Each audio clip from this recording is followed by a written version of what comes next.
আসসালামু আলাইকুম ওয়া রাহমাতুল্লাহি ওয়া বারাকাতুহু। ওয়া আলাইকুম আসসালাম ওয়া রাহমাতুল্লাহি ওয়া বারাকাতুহু। আলহামদুলিল্লাহ নাহমাদুহু ওয়া নাস্তাঈনুহু ওয়া নাস্তাগফিরুহু ওয়া নাউযু বিল্লাহি মিন শুরুরি আনফুসিনা ওয়া মিন সাইয়্যাতি আ'মালিনা। من يهدي الله فلا مضل له ومن يضلله فلا هادي له ونشهد أن لا إله إلا الله وحده لا شريك له ونشهد أن سيدنا وحبيبنا ومولانا محمدا عبده ورسوله الذي أرسله بالحق بشيرا ونذيرا وداعيا إلى الله بإذنه وسراجا منيرا فقد قال الله تعالى في كلامه المجيد وفرقانه الحميد সকল জবান ছেড়ে পড়ি আউযু বিল্লাহি মিনাশ শাইতানির রাজীম বিসমিল্লাহির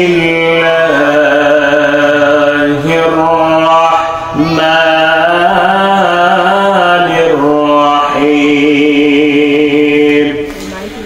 الذي خلق الموت والحياة ليبلوكم أيكم أحسن عملا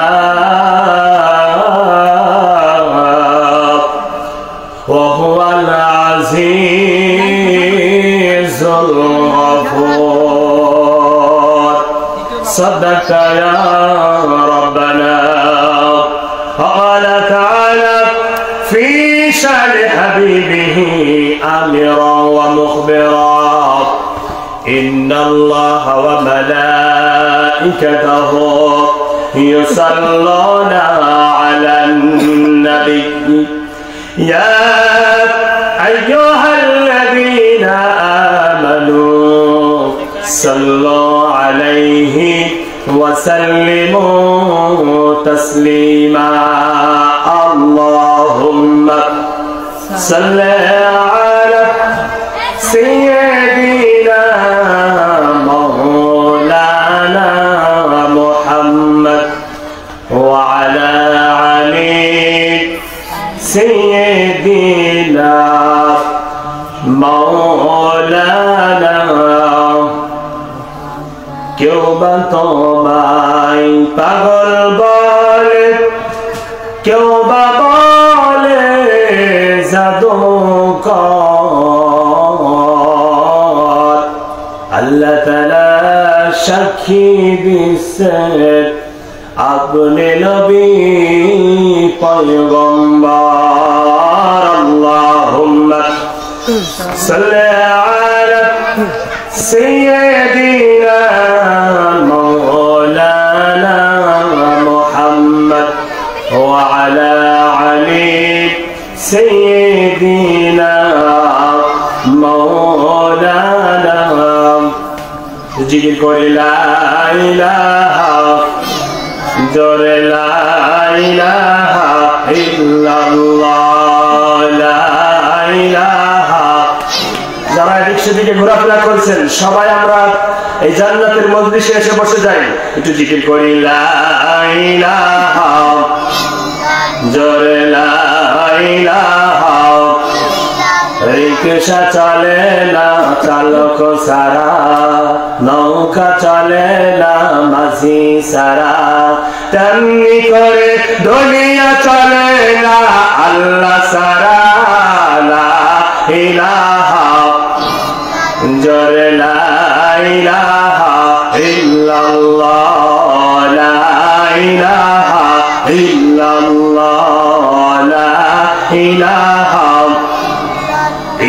ইল্লাল্লাহু ইল্লাল্লাহ লা ইলাহা ইল্লাল্লাহ লা ইলাহা লা ইলাহা ইল্লাল্লাহু মুহাম্মাদুর রাসূলুল্লাহ সাল্লাল্লাহু আলাইহি ওয়াসাল্লাম। ঐতিহ্যবাহী কুষ্টিয়া জেলা কুমারখালী থানার অন্তর্গত হাসিনপুর কারিগরপাড়া যুব সমাজের উদ্যোগে আয়োজিত আজকের এই ঐতিহাসিক তাফসীরুল কোরআন মাহফিলের প্রধান মেহমান এই বাংলার আলোড়ন সৃষ্টিকারী বক্তা পাবনা থেকে আগত হাফেজ হযরত মাওলানা মুহাম্মদ মুফাজ্জল হোসেন সাহেব।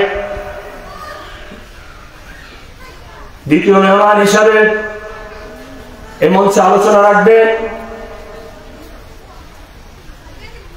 এলাকার পরিচিত মুখ বিশিষ্ট ইসলামিক চিন্তাবিদ হাফেজ হযরত মাওলানা মুহাম্মদ মুর্শিদ আলম সাহেব। আরো বক্তব্য রাখবেন এই একই মঞ্চে হযরত মাওলানা মুহাম্মদ রাকিবুল ইসলাম সাহেব, অদরকার ওলামায়ে হযরত, আমন্ত্রিত অতিথিবৃন্দ, সামনে উপবিষ্ট আমার তৌহিদি জনতার একাংশ, যুবক ভাইরা, ছোট্ট কচিকাচা মাসুম বাচ্চারা এবং পদ্মার অন্তরালে অবস্থানরত সর্বগুণে গুণান্বিতা আমার মা এবং বোনেরা, সকলকে নিয়ে সে রব্বে কারীমের দরবারে 21শে ফেব্রুয়ারি বাংলার একটি দিন, যেই দিনে ভাষার জন্য বাংলার জামাল ছেলেরা রক্ত দিয়েছিল, জীবন দিয়েছিল। শাবান মাসে রাতের বেলায় আল্লাহ পাক রব্বুল আলামিন কোরআনুল কারীম থেকে আমাকে আপনাকে কথা শোনার জন্য, বলার জন্য আমরা আসতে পেরেছি। আপনারা খুশি না বেজার? খুশি হলে পরে সে রব্বে কারীমের দরবারে কণ্ঠনালীকে উজাড় করে দিয়ে সে আল্লাহ তাআলার প্রশংসা আদায় করছি। সকলেই বলছি আলহামদুলিল্লাহ। আল্লাহ তাআলার শুকরিয়া আদায় করলাম। বিশ্ব মানবতার বন্ধুর প্রতি বাংলার এক প্রান্ত থেকে দরুদ ও সালাম পেশ করছি, যিনি হলেন সাইয়্যিদুল মুরসালিন, খাতামুন নবিয়্যিন, নবী কুলের শিরোমণি। কাল কিয়ামতের ময়দানে যার সুপারিশ ছাড়া জান্নাত পাওয়া যাবে না, সেই নবীর শানে বাংলার এক প্রান্ত থেকে আমরা দরুদ ও সালাম পেশ করছি। সকলেই বলছি হযরত মুহাম্মদ সাল্লাল্লাহু আলাইহি ওয়াসাল্লামের উপর। আমার কাছে একটি বই দেখতে পাচ্ছেন, এটা কার বাণী? জোরে বলেন না কার বাণী? আল্লাহ পাক রব্বুল আলামিন বলেন কুরআন আমার বাণী, যদি কেহ মানি বা নাহি মানি, যে মানবে কুরআন খানি সমাজে থাকবে না তার কোনো গ্লানি। কাল কিয়ামতের ময়দানে আমি আল্লাহ পাক রব্বুল আলামিন কুরআনের শাফায়াতে ওই বান্দার জন্য জাহান্নামের আগুনকে করে দেব ঠান্ডা পানি। জোরে বলেন সুবহানাল্লাহ। আলিফ লাম রা কিতাবুন আনজালনাহু ইলাইকা লিতুখরিজান নাসা মিনাজ যুলুমাতি ইলান নূর। আরেকটু জোরে বলা যাবে আল্লাহু আকবার। আল্লাহ রাব্বুল আলামিন বলেন 1450 বছর পূর্বে মানবতা বিবর্জিত সমাজের মানুষগুলাকে ডিজিটাল বানাবার জন্য আমি আল্লাহ নাযিল করেছি কোরআন নামক একখানা পণ্য, যে মানিবে সমাজে ইমানদার হিসাবে হবে গণ্য। কাল কিয়ামতের ময়দানে কোরআনের শাফায়াতে আমি আল্লাহ পাক রব্বুল আলামিন ওই বান্দাকে জান্নাতে করে নেব গণ্য। জোরে বলেন সুবহানাল্লাহ। আমরা সেই কোরআনুল কারীম থেকে কথা শুনবো। সবাই রাজি আছেন তো? ইনশাআল্লাহ। জোরে বলেন ইনশাআল্লাহ। আর কোরআনুল কারীমের আয়াত যখন তেলাওয়াত হবে একটু আল্লাহু আকবার দিয়ে তাকবীর দেব। সবাই রাজি আছেন তো? বলেন ইনশাআল্লাহ। মহাগ্রন্থ আল কোরআনুল কারীমের একটি আয়াত তেলাওয়াত করেছি, সেই আয়াতকে সামনে নিয়ে কিছু আমরা কথা বলবো। আল্লাহ পাক রব্বুল আলামিন যেন আমাকে আপনাকে এই আয়াত থেকে কিছু শিক্ষা নিয়ে এই দুনিয়ার জীবনে যেন আমরা কোরআন সুন্নাহর আলোকে জীবন করতে পারি। জোরে বলেন আমিন। জবান ছেড়ে দিয়ে পড়ি আউযু বিল্লাহি মিনাশ শাইতানির الرجيم بسم الله الرحمن الرحيم الذي خلق الموت والحياة ليبلوكم أيكم أحسن عملا وهو العزيز الغفور زرب لي الله أكبر الله পাক রব্বুল আলামিন পৃথিবীর বুকের মানুষকে ডেকে বলেন ও মানুষ আমি আল্লাহ পাক রব্বুল আলামিন মানুষকে সৃষ্টি করলাম এই দুনিয়ার বুকে মানুষের জন্য 5টা স্টেশন তৈরি করে রেখেছি এই 5টা স্টেশন তোমাদেরকে ত্যাগ করে যাওয়া লাগবে এক একটা স্টেশন তোমাকে অতিক্রম করে আমার দরবারে আসা লাগবে আল্লাহ পাক রব্বুল আলামিন বলেন বান্দারে তোমাদের জীবনের 1 নাম্বার স্টেশন হলো আলমের রূহ আদম আলাইহিস সালাম থেকে শুরু করে আদি কিতাব আদম আলাইহিস সালাম থেকে শুরু করে শেষ নবী আলাইহিস সালাম পর্যন্ত কিয়ামত পর্যন্ত শেষ নবীর উম্মত হয়ে কিয়ামত পর্যন্ত যত নবী রাসূল পৃথিবীতে আসবে যত মানুষ পৃথিবীতে আসবে সকল মানুষের রূহগুলোকে আল্লাহ পাক রব্বুল আলামিন একত্রিত করে বলেছিলেন ও দুনিয়ার বুকের মানুষ আমি আল্লাহ পাক রব্বুল আলামিন তোমাদের রূহগুলোকে একত্রিত করেছিলাম সেই রূহের জগতে আমি আল্লাহ তাআলা তোমাদেরকে সেখানে রেখেছিলাম ইয়াসআলুনাকা আনির রূহ কুলির রূহু মিন আমরি রাব্বি ওয়া মা উতীতুম মিনাল ইলমি ইল্লা ক্বালিলা বলি আল্লাহু আকবার আল্লাহু আকবার বলেন আল্লাহু আকবার বলো আল্লাহু আকবার আল্লাহু আকবার বলো জোরে আল্লাহু আকবার বলো আল্লাহু আকবার আল্লাহু আকবার বলো ও মধুর নাম তিনি রে হৃদয় হাসে ও মধুর নামে সুখ নেমে আসে ও নামের তুলনা হবে না তুলনা নাই নাই নাই আল্লাহু আকবার আল্লাহু আকবার বলো আল্লাহু আকবার আল্লাহু আকবার বলো যে নামে ইব্রাহিমের আগুন হলো পানি ডাকার মতো ডাকলে আছো সারা দেবের তিনি রে মন সারা দেবের তিনি ও মধুর নাম তিনি তার হতাশার জ্বালা গলেতে পারো ও নামের মালা ঠিকিরা ও মধুর নাম তিনি তার হতাশার জ্বালা গলেতে পারো ও নামের মালা ও নামের তুলনা হবে না তুলনা নাই নাই নাই আল্লাহু আকবার বলো আল্লাহু আকবার আল্লাহু আকবার বলো আল্লাহু আকবার নাম যুক্ত কি খারাপ লাগে ভাই না ভালো লাগে আল্লাহু আকবারের ধ্বনি দেওয়ার মধ্য দিয়া কিয়ামতের ময়দানে তাদের ঘাড় উঁচা থাকবে সুবহানাল্লাহ বলে প্রিয় ভাই আমরা বলছিলাম আমাদের জীবনের 5টা স্টেশন পার করতে হবে তার 1 নম্বর স্টেশনের নাম হলো রূহ রূহের জগতে আমাদের সবাইকে থাকা লাগবে সেখান থেকে আমরা মায়ের গর্ভের মধ্যে এসেছি আমরা রূহের জগতে আমরা সবাই ছিলাম এখন বলবেন রূহ কি রূহ সম্পর্কে যদি প্রশ্ন করা হয় রূহটা কি আল্লাহ রাসূল সাল্লাল্লাহু আলাইহি ওয়াসাল্লামের কাছে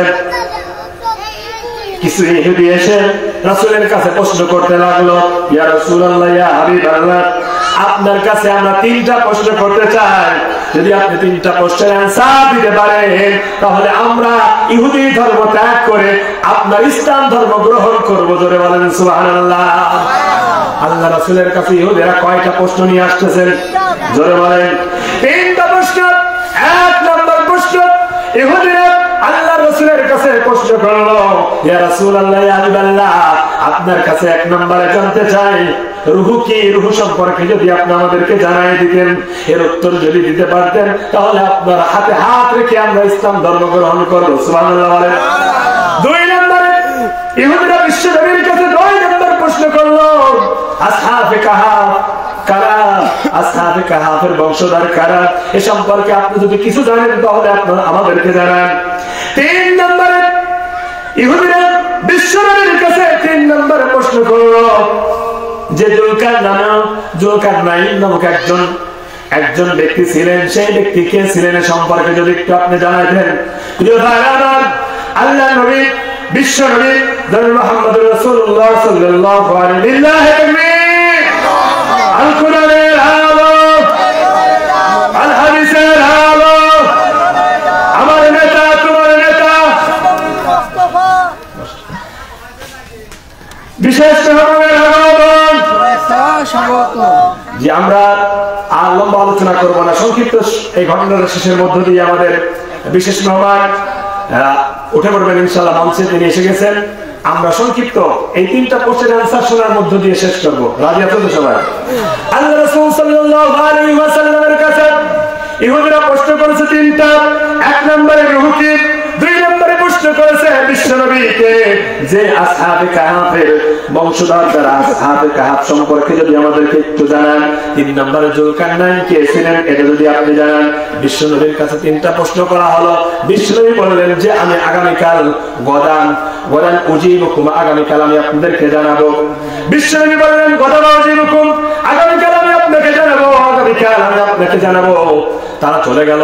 ইহুদিরা পরের দিনে বিশ্বনবীর কাছে আসলো। বিশ্বনবী বললেন যে আগামীকাল আপনাদেরকে জানাবো। এরকম 3 দিন চলে গেল। ইহুদিরা বিশ্বনবীর কাছে আসে, আর বিশ্বনবী বলতে পারে না, প্রশ্নের আনসার দিতে পারে না। বিশ্বনবী একের পর এক মনমরা হয়ে গেল। ইহুদিরা আমার কাছে 3টা প্রশ্ন করলো, আনসার আমি দিতে পারলাম না। 1 দিন চলে যায়, 2 দিন চলে যায়, 3 দিন চলে যায়, 5 দিন চলে গেল, 7 দিন চলে গেল, 14 দিন চলে গেল। বিশ্বনবীর কাছে ওহি আসে না। বিশ্বনবী তো আল্লাহর হুকুম ছাড়া কোনো কথা বলে, কথা বলেন বলে, বিশ্বনবী তো আল্লাহর হুকুম ছাড়া কোনো কথা বলে না। আল্লাহ রাসূল সাল্লাল্লাহু আলাইহি ওয়াসাল্লাম মনমরা হয়ে গেল। তিনি তো ইতস্তত করলেন, আরে জিবরাইল আমার কাছে আসে না, কেন আমি 3টা প্রশ্নের আনসার দিতে পারি না? আল্লাহ পাক রব্বুল আলামিন 15 নম্বর দিনে জিবরাইল আমিনকে পাঠিয়ে দিয়ে জানায় দিলেন, ওয়ালা তাকুলান্না লিশাইইন ইন্নী ফাইলু যালিকা গাদা ইল্লা আইয়াশা আল্লাহ।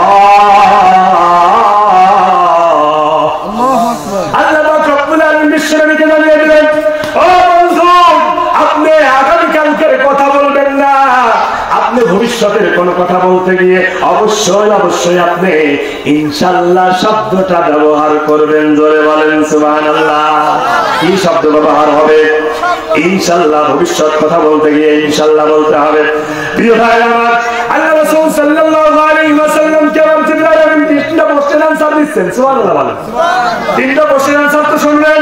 আল্লাহ পাক রব্বুল আলামিন জিবরাইল আমিনকে রাসূল সাল্লাল্লাহু আলাইহি ওয়াসাল্লামের কাছে যে ইহুদিরা 3টা প্রশ্ন করলো, এই 3টা প্রশ্নের আনসার বিশ্বনবীকে জানিয়ে দিলেন। ইয়াসআলুনাকা আনির রূহ কুলির রূহু মিন আমরি রাব্বি ওয়া মা উতীতুম মিনাল ইলমি ইল্লা কলিলা।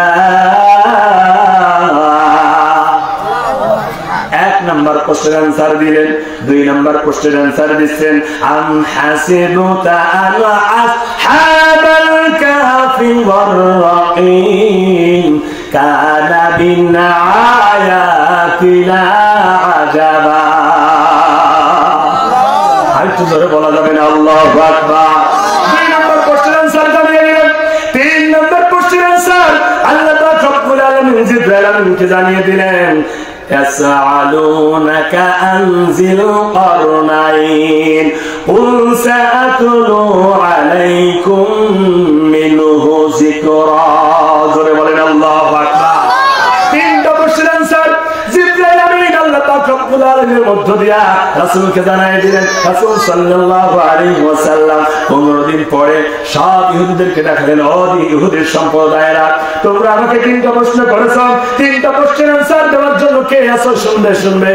1 নাম্বার প্রশ্নের আনসার হলো রূহ হলো এমন একটা জিনিস, সেটা আল্লাহর আদেশ, আল্লাহর আদেশে এটা হুকুম, আল্লাহর হুকুমে সেটা আমার আপনার কাছে যখন দিয়ে দেওয়া হয় তখন সব কার্যক্রম আমরা পরিচালনা করতে পারি।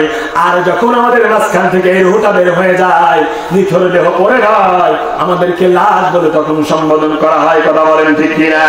2 নম্বরে বিশ্বনবীকে যখন প্রশ্ন করা হয়েছিল আসহাবে কাহাফ কারা, আল্লাহ রাসূল সাল্লাল্লাহু আলাইহি ওয়াসাল্লাম কে সূরা কাফের মধ্যে আল্লাহ তাআলা জানান 23 নম্বর আয়াত, আল্লাহ পাক রব্বুল আলামিন বলেন, ও ইহুদি সম্প্রদায়ের লোকেরা শোনো, আসহাবে কাহাফের যে 7 জন যুবক ছিল তারা আল্লাহর হুকুমে গুহার মধ্যে 309 বছর অবস্থান করেছিল। সুবহানাল্লাহ বলেন। 309 বছর গুহার মধ্যে থাকার পরে ঘুমন্ত অবস্থায় রাখা হয়েছিল। সেখান থেকে আল্লাহ পাক রব্বুল আলামিন 309 বছর পরে আবার তাদেরকে গুহা থেকে বের করেছিলেন। জোরে বলেন সুবহানাল্লাহ। 3 নম্বরে যুলকারনাইন হলো একজন সেই ব্যক্তি, তিনি হলেন একজন ধনাঢ্য ব্যক্তি এবং রাজাদিরা আল্লাহর হুকুমে তাকে সব ক্ষমতার অধিকারী আল্লাহ পাক রব্বুল আলামিন তাকে দিয়েছিলেন। জোরে বলেন সুবহানাল্লাহ।